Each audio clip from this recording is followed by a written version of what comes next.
Soldat. Soldat was the lowest enlisted rank in East Germany's army.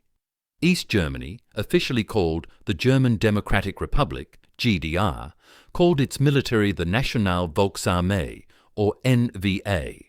Upon conscription or enlistment, recruits entered as Soldat, equivalent to private in both the US and British armies. Basic military training lasted approximately 18 months. Soldiers learned fundamental military skills, weapons handling, drill procedures, and political education required by the state. The rank insignia featured a plain grey shoulder board without markings. After completing training and proving basic competency, they became eligible for promotion to Gefreiter. Gefreiter. Gefreiter was the second enlisted rank in the GDR's army, above Soldat and below Stabsgefreiter, equivalent to private first class in the US Army and lance corporal in the British Army. Soldiers were promoted after demonstrating competence in basic military tasks. The rank insignia showed a grey shoulder board with a single white stripe near the bottom. Gefreiters carried out duties, applied training skills, and showed increased responsibility. They often assisted in training recruits. Promotion to Stabsgefreiter required strong performance and service time. Stabsgefreiter.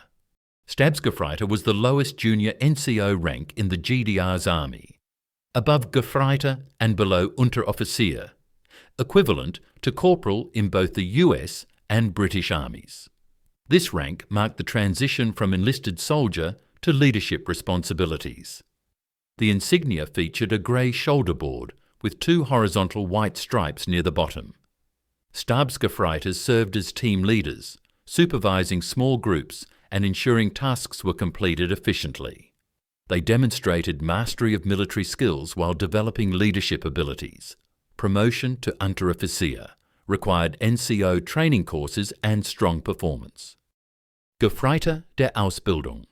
Gefreiter der Ausbildung was a specialized training rank for soldiers undergoing advanced technical instruction in the GDR's army, similar to specialist ranks in the US Army.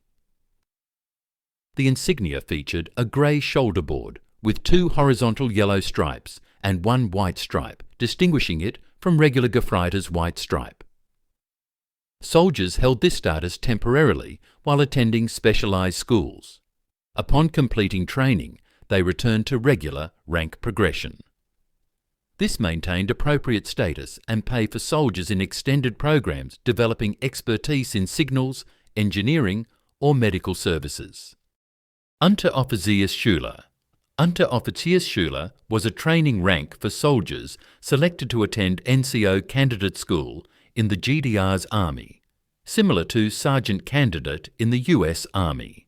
The insignia featured a grey shoulder board with one red and one white horizontal stripe, identifying candidates undergoing NCO instruction.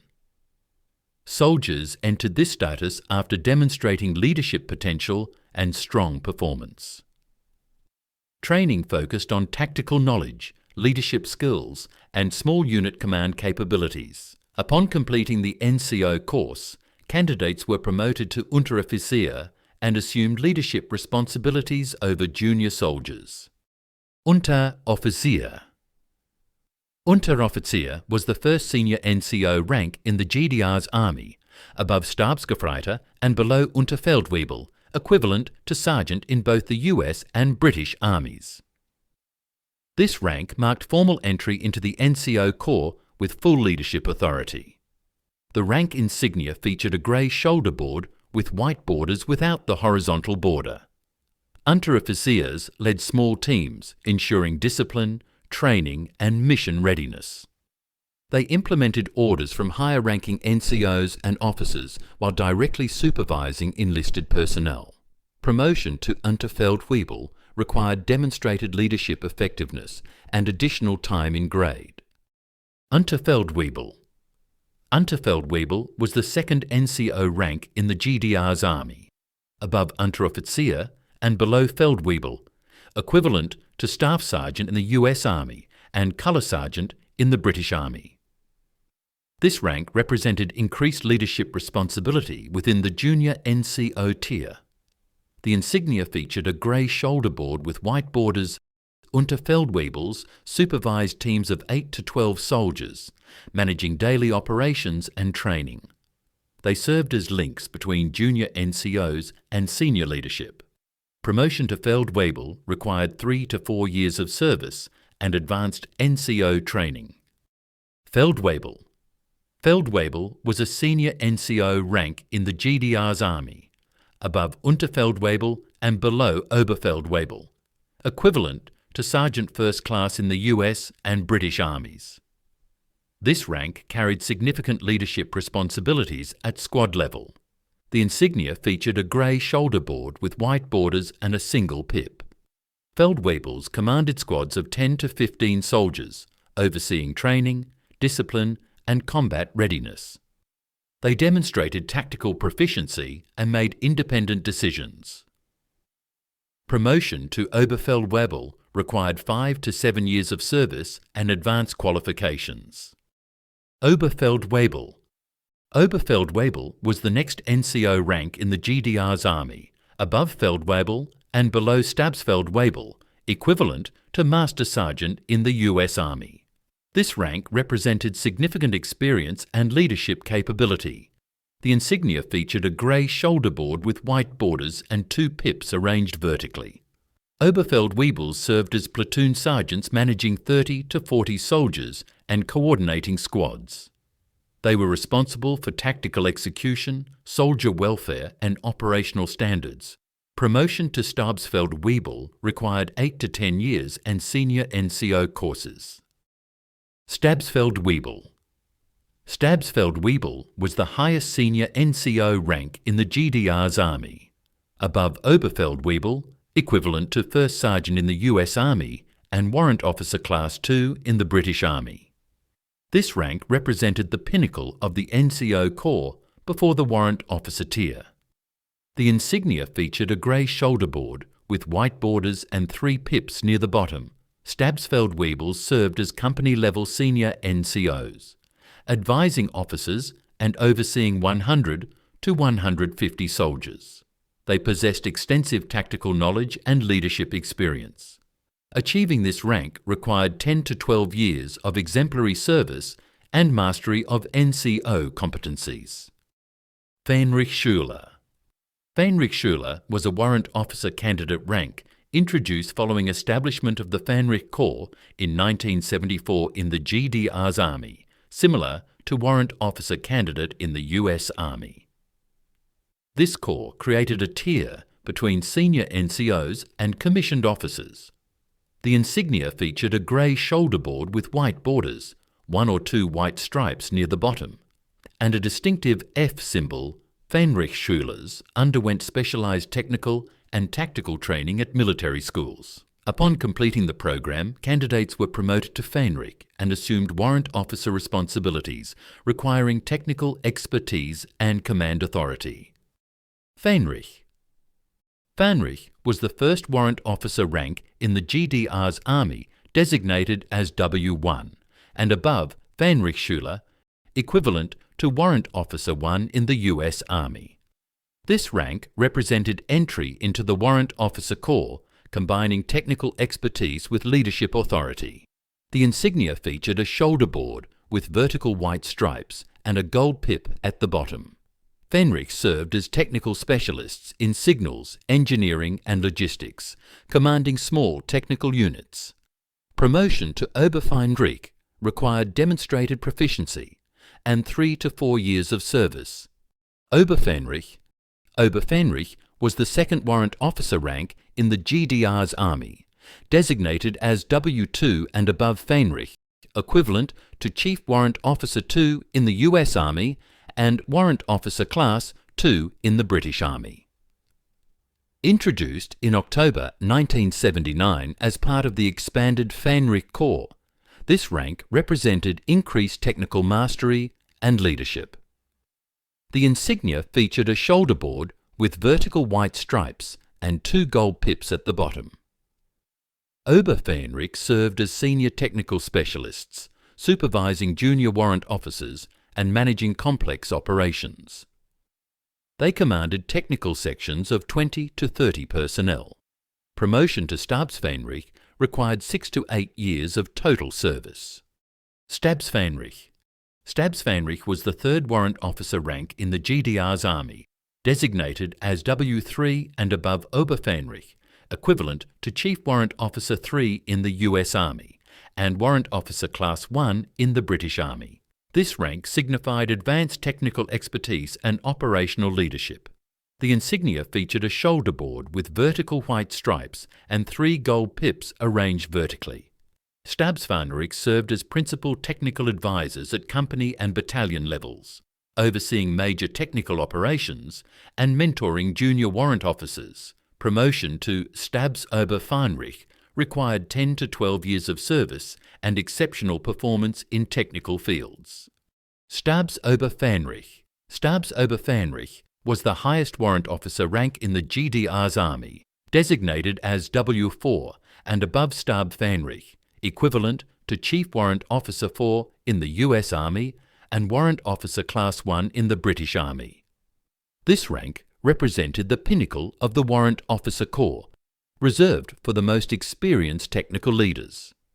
The insignia featured a shoulder board with vertical white stripes and 4 gold pips. Stabsoberf&auml served as senior technical advisors at battalion and brigade levels, typically overseeing technical departments of 60 to 80 personnel. They required 15 to 18 years of service and demonstrated mastery in specialized fields like communications or engineering. Offizierssch&uuml. Offizierssch&uuml was the officer candidate rank for personnel attending officer training schools in the GDR's army, equivalent to officer cadet in both the US and British armies. Candidates progress through multiple academic years, typically lasting 4 to 6 years, depending on their specialization. The rank insignia featured a grey shoulder board with white borders and a distinctive S symbol. Each academic year was distinguished by an additional horizontal white bar at the bottom of the shoulder board. Officer candidates received comprehensive military, technical and tactical education. Upon graduation, Offiziersschulers were commissioned as Unterleutnants and assumed leadership responsibilities as junior officers. Unterleutnant. Unterleutnant was the lowest commissioned officer rank in the GDR's army, above Offiziersschüler and below Leutnant, equivalent to second lieutenant in both the US and British armies. This rank marked entry into the officer corps following graduation from military academies or officer schools. The insignia featured a shoulder board with vertical white stripes and a single gold pip near the bottom. Unterleutnants typically served as platoon leaders, commanding 30 to 40 soldiers in their first leadership assignment. They were responsible for training, discipline, and tactical execution at the platoon level. Promotion to lieutenant required 2 to 3 years of service and demonstrated leadership competence. Leutnant. Leutnant was the second commissioned officer rank in the GDR's army, above Unterleutnant and below Oberleutnant, equivalent to first lieutenant in the US Army and lieutenant in the British Army. This rank represented increased experience and responsibility within the junior officer tier.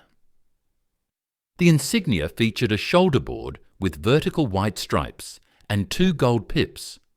Lieutenants continued serving as platoon leaders or transitioned to staff officer positions at company and battalion levels. They gained tactical proficiency while preparing for higher command responsibilities. Promotion to Oberleutnant typically required 4 to 5 years of total commissioned service and advanced tactical training courses. Oberleutnant. Oberleutnant was the next commissioned officer rank in the GDR's army, above lieutenant and below Hauptmann, equivalent to captain in the US Army and lieutenant in the British Army. This rank signified maturity and expertise within the junior officer corps. The insignia featured a shoulder board with vertical white stripes and 3 gold pips. Oberleutnants typically served as senior platoon leaders, company executive officers, or staff officers at battalion level. They were responsible for coordinating operations, advising commanders, and managing administrative functions.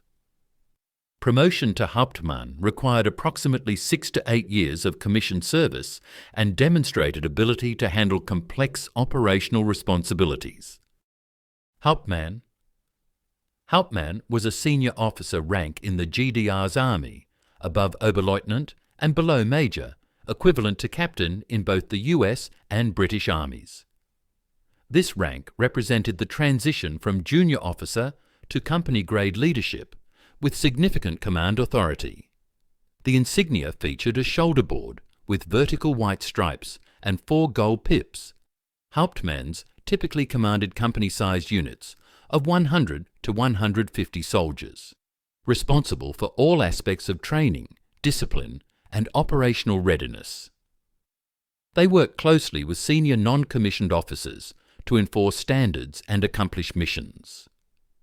Promotion to Major required 10 to 12 years of commissioned service and proven company command experience. Major was a field grade officer rank in the GDR's army, above Hauptmann and below Oberstleutnant, equivalent to Major in both the US and British armies. This rank marked entry into senior leadership positions requiring strategic thinking and operational planning. The insignia featured a shoulder board with an intricate braided silver pattern and a single gold pip. Majors typically served as staff officers at battalion or brigade level, holding key positions such as operations officer or executive officer. They coordinated activities across multiple companies and ensured effective execution of higher command directives. Promotion to Oberstleutnant required 14 to 16 years of commissioned service and demonstrated excellence in staff operations. Oberstleutnant was a senior field grade officer rank in the GDR's army, above Major and below Oberst, equivalent to Lieutenant Colonel in both the US and British armies. This rank represented advanced leadership capability at battalion and brigade levels. The insignia featured a shoulder board with an intricate braided silver pattern and 2 gold pips. Oberstleutnants typically commanded battalions of 400 to 600 soldiers, or served as deputy brigade commanders and senior staff officers. They were responsible for operational planning, training oversight, and mission execution. Promotion to Oberst required 18 to 20 years of commissioned service and successful battalion command.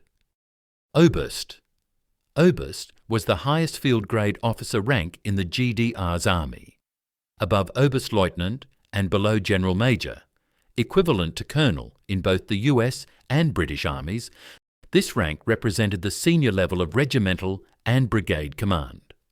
The insignia featured a shoulder board with an intricate braided silver pattern and 3 gold pips. Obersts typically commanded regiments or brigades of 1,000 to 3,000 soldiers, or served as senior staff officers at division and corps levels. They held critical operational and administrative responsibilities. Promotion to General Major required 22 to 25 years of commissioned service and successful brigade command. General Major was the lowest general officer rank in the GDR's army, above Oberst and below General Leutnant, equivalent to Brigadier General in the US Army and Brigadier in the British Army. This rank marked entry into strategic level command and policy positions. The insignia featured a shoulder board with gold braided pattern and a single pip. General Majors typically commanded divisions or served as deputy commanders and senior staff officers at corps and army levels. They were responsible for strategic planning, force development, and multi-unit operations. Promotion to General Leutnant required exceptional performance and approximately 28 to 30 years of service. General Leutnant was a senior general officer rank in the GDR's army, above General Major and below General Oberst, equivalent to Lieutenant General in both the US and British armies. This rank signified advanced strategic command capability at the highest operational levels. The insignia featured a shoulder board with gold-braided pattern and 2 pips. General Leutnants typically commanded military districts or served as deputy ministers and chiefs of staff at national command levels. They directed large-scale operations and contributed to defence policy formulation. Further promotion to General Oberst was rare and reserved for the most senior positions. General Oberst. General Oberst was the second highest general officer rank in the GDR's army, above General Leutnant and below Army General, equivalent to General in the US Army and Lieutenant General in the British Army. This rank represented extraordinary leadership at the highest military command levels. The insignia featured a shoulder board with gold-braided pattern and 3 pips. General Obersts served as commanders of military districts, chiefs of staff, or deputy ministers of defence. They shaped strategic doctrine and commanded major military formations. Promotion to Army General was exceptionally rare and reserved for the Minister of Defence. Army General. Army General was the highest peacetime general officer rank in the GDR's army, above General Oberst and below Marschall der DDR, equivalent to General in the US Army and General in the British Army. This rank was reserved exclusively for minister-level positions, primarily the Minister of National Defence. The insignia featured a shoulder board with gold-braided pattern and 4 pips. Army generals held supreme command authority over the National People's Army and directed national defence policy. Promotion to Marschall der DDR was theoretical and never conferred during East Germany's existence. Marschall der DDR. Marschall der DDR was the highest rank in the GDR's military establishment, above Army General, equivalent to Field Marshal in both the US and British armies. This rank was established on the 25th of March 1982 and could only be conferred by the State Council during wartime or for exceptional military achievement. The insignia featured a shoulder board with gold intertwined braided cords and a single large pip affixed to the centre. The rank was intended for supreme military commanders in wartime scenarios requiring unified strategic direction. However, no officer was ever appointed to this rank during the GDR's existence from 1949 to 1990.